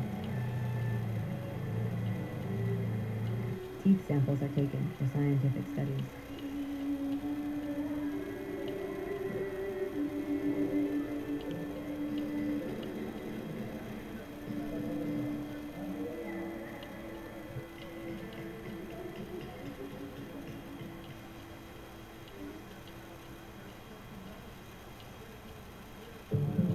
The locals and the hunters gather to butcher the whales and systematically divide the meat among each family.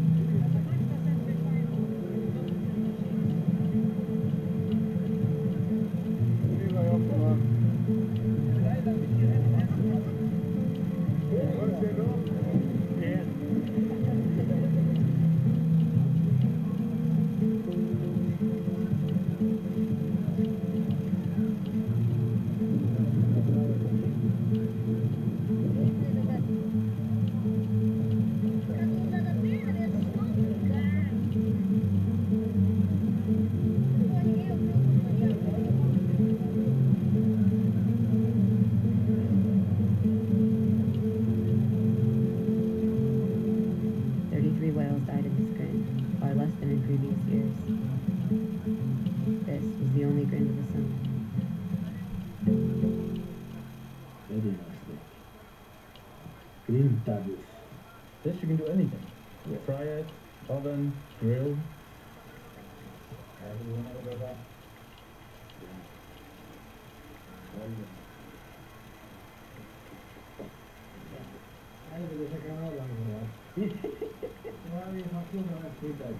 This is pure ethicness.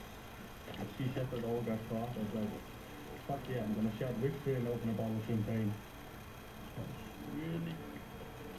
We got so much blood on our hands. Someone says that we're savages that kill endangered species, animals. It's just, yeah, it's just all such a bad lie. If the whales were really endangered, they would stop. Yeah. Fry it on slow heat, pretty good. Facebook is being spammed. Bye-bye, Sea Shepherd. Pictures of Sea Shepherd being arrested. Welcome to hell. Apparently this is us. So much hate from both sides. It's incredible.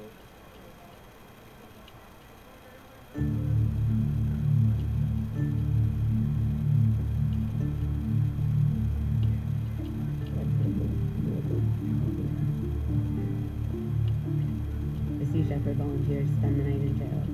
They're charged with the offense of interfering in the grain. I think they should need to make a statement. We were 6 people against a crowd that was basically possessed. I've never seen anything like it. It was just absolute and utter bloodlust. I know that we drove whales away, and that these whales may have been killed if we hadn't. The figures speak for themselves. 1,300 whales died last year, starting June to September. 33 this year.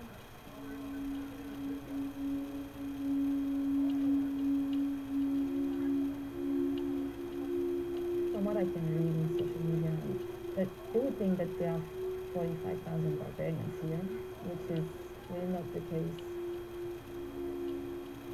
The people here are among the most hospitable people I've ever met.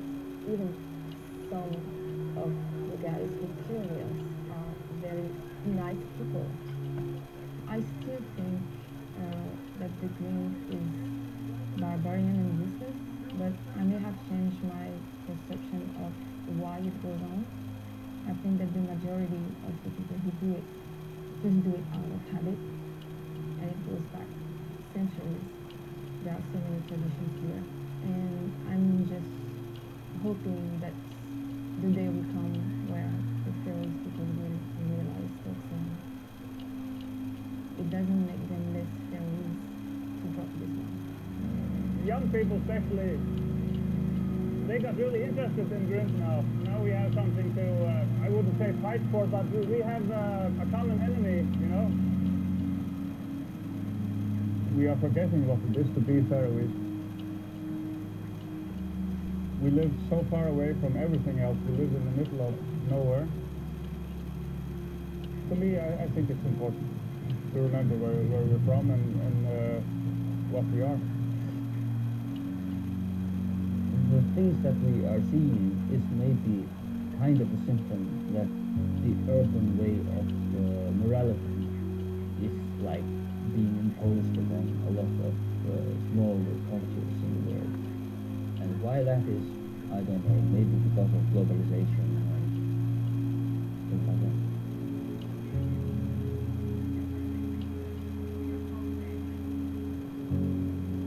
I look down here and I see out to the ocean here on the east side here, and if I was lucky I would spot a couple of whales and would go out on the boat or participate in the grilling down at the beach here.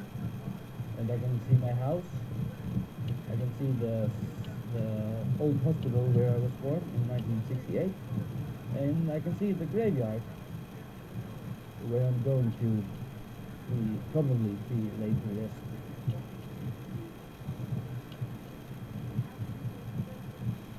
Everything I need is within sight of the eye.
military says it is working on plans to launch 4 missiles for the American territory of Guam.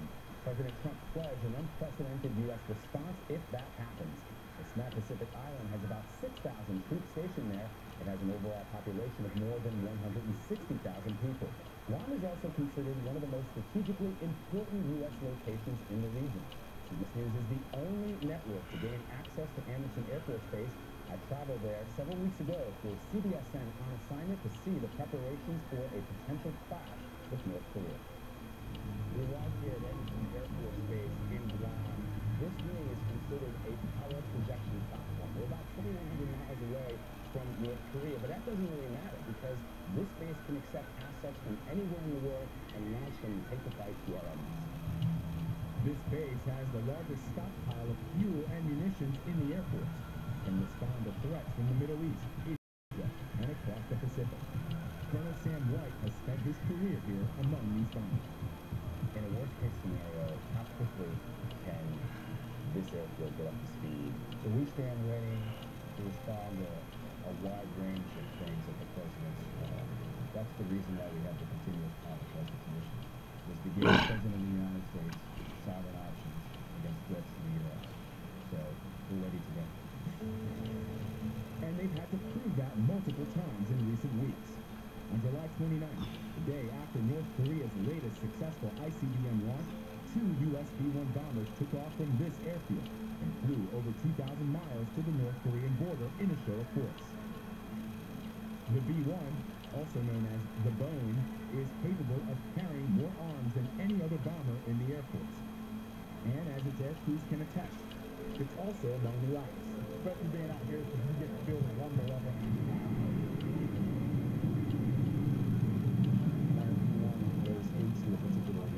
It sends a very strong message that the United States means business. Well, our first step is deterrence, obviously. However, if the commander calls upon us, we want a very credible, lethal force. What sets the Bone apart?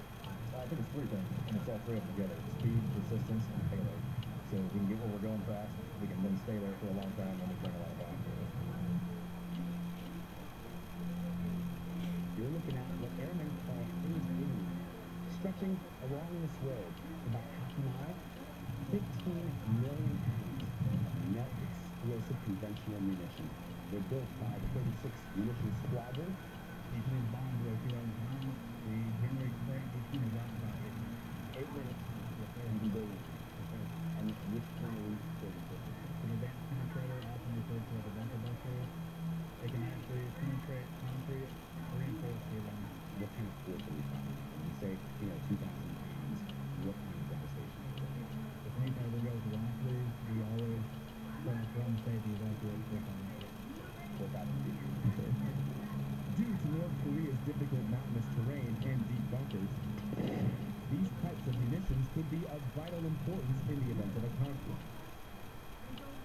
One of the things that we heard over and over again, especially as the rhetoric has heated up over the last couple of months, we asked time and time again to the airmen, what does this all mean? And for them, it really doesn't mean anything. They do their jobs every single day. Every commander, every non-commissioned officer, and every airman we spoke to said that they are prepared to do their job today. Of course, it's hard not to pay attention to what's happening right now. More fuel than any other air base there, and no bombs. No bombs, no air base.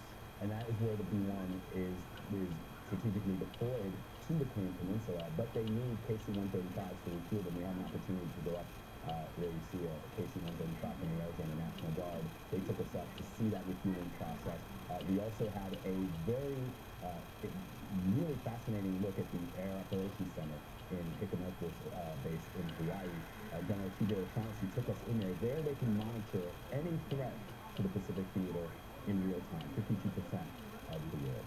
Which is one thing clear from the Defense Secretary, the idea of overwhelming force and deterrence capability. This is what you're illustrating in this piece. This is what the U.S. has in Guam, in Hawaii, ready to go to face off this threat that we're now paying so much attention to. But that's been there for so long. Absolutely. General O'Shaughnessy said that one of the reasons that they train every day, one of the reasons that you look at these terrible instruments of war, which is what they are, is to prevent any kind of attack or any kind of conflict There's no one that I spoke to wants to see it come to that, but if they need to fight, if they receive the order from the commander-in-chief, as everyone told me, they're prepared to fight tonight. Let's take the fight to the end.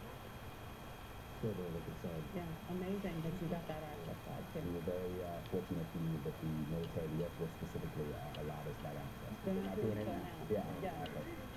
Well, you can see our full report on CBSN on assignment. It airs Monday night at 10, 9 Central, right here on CBS and on streaming network CBSN. In the next 45 seconds, I'm going to show you how we took a brand new e-commerce Shopify store from $0 to $200 per day in less than... Trump ready to fight. United States deploys supersonic bombers over Kim nuke threat. North Korea said earlier today they were considering plans for a nuke strike on Guam.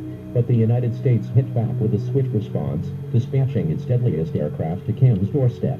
Shortly before North Korea revealed that it was considering a plan to fire missiles at Guam, 2 United States Air Force B-1B bombers joined counterparts from South Korea and Japan in strategic bilateral missions, Fox News reported. During the roughly 10-hour mission from the United States Air Force Base in Guam, the air crews practiced intercept and formation training over the Pacific Ocean.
Table test. South test. Good.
Close air support we define as inherently dynamic, detailed integration, and close proximity to ground forces. So when you think close air support, think troops on the ground with aircraft overhead providing air support objectives.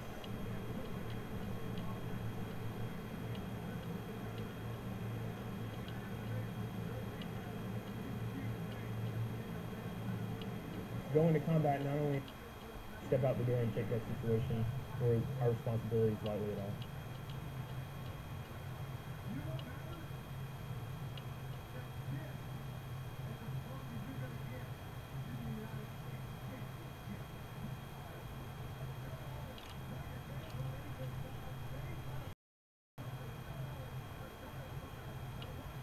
Interdiction is more deliberate in nature, so we know what our targets are usually before we take off. And sometimes that would mean oil field and support equipment.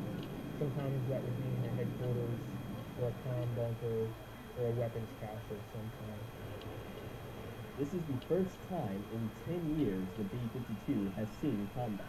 The wartime environment may be a change of pace for some airmen, but it didn't stop them from accomplishing the mission.